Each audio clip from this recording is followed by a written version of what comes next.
తిరుపతి రుయా ఆసుపత్రిలో అద్దెకుంటున్న క్యాంటీన్దారుల బకాయిలు ఆసుపత్రికి మరింత భారంగా మారుతోంది.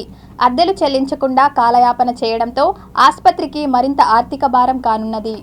తిరుపతి రుయా ఆసుపత్రి ఆవరణలో చిన్న బంకులు పెట్టుకోవడానికి అవకాశం ఇస్తే వేలల్లో అద్దె చెల్లించడానికి కూడా వ్యాపారులు వెనకాడరు. ఎందుకంటే అక్కడ రాత్రి పగలు తేడా లేకుండా ఆ స్థాయిలో వ్యాపారం జరుగుతుంటుంది. ఇంకేముంది, అధికార పార్టీ నేతలు ఈ దుకాణాలపై కన్నేశారు. 2 ఏళ్ల కిందట ఉన్న ఫలంగా దుకాణాలన్నీ ఖాళీ చేయించి తమ అనుచరులకు నామమాత్రపు అద్దెలకు కొన్ని దుకాణాలను కట్టబెట్టారు. సరే, ఆ అద్దెలన్న వారు సక్రమంగా చెల్లిస్తున్నారా అంటే అదీ లేదు. లక్షలకు లక్షల బకాయిలు పేరుకుపోయి ఉన్నాయి. దుకాణాల్లోనూ నిబంధనలకు పాతరేశారు. ఉన్నతాధికారుల ఒత్తిళ్లతో ఇటీవల కొందరు అధికారులు అద్దె బకాయిలు చెల్లించాలని వ్యాపారులకు నోటీసులు జారీ చేశారు. వారు తాము ఫలానా అని అద్దెలు నిదానంగా ఇస్తామని, ఇచ్చినప్పుడు తీసుకోండి, అప్పటి వరకు అద్దె అడిగి ఇబ్బంది పెట్టొద్దు అని నిర్వాహకులు రుయా అధికారులకు చెప్పినట్టు సమాచారం. దీంతో అధికారులు ఏం చేయాలో పాలుపోక, రికార్డుల్లో ఏమని నమోదు చేయాలో తెలియక తలలు పట్టుకుంటున్నారు.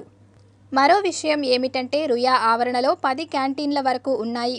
వీటిల్లో 4 క్యాంటీన్లకు సంబంధించి అద్దె బకాయిలు 2 ఏళ్లుగా ఉన్నాయి. వీరి దుకాణాలకు అద్దె చెల్లించకపోగా వారి విద్యుత్తు, వాటర్ బిల్లులను రుయా ఆసుపత్రి ప్రతి నెలా చెల్లిస్తోంది. నెల నెలా బకాయిలు పేరుకుపోతుండడంతో అధికారులు ఇక క్యాంటీన్ టెండర్దారులకు షోకాజ్ నోటీసులు జారీ చేశారు. విద్యుత్, వాటర్ సప్లై నిలుపుదల చేశారు.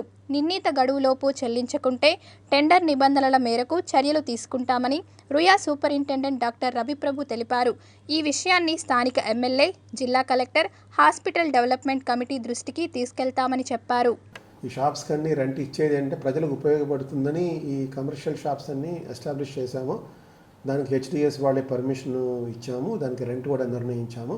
అయితే కొన్ని షాపులు మటుకు కొంతమంది కట్టట్లేదు.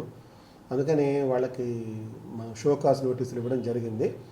సో ఒకవేళ కనుక వాళ్ళు కనీసం రెంట్ అయినా కట్టమని ప్రత్యేకంగా అంటున్నాం. రెంట్ కానీ మిగతా ఒకవేళ ఇమీడియట్గా అంతా కట్టలేను అంటే కనీసం రెంట్ అయినా మటుకు కడితే, ఎందుకంటే ఇది పేద ప్రజలకు ఉపయోగపడే హెచ్డిఎస్లో అనేది ఈ ఫండ్ అనేది పేద ప్రజలకు ఉపయోగపడేది.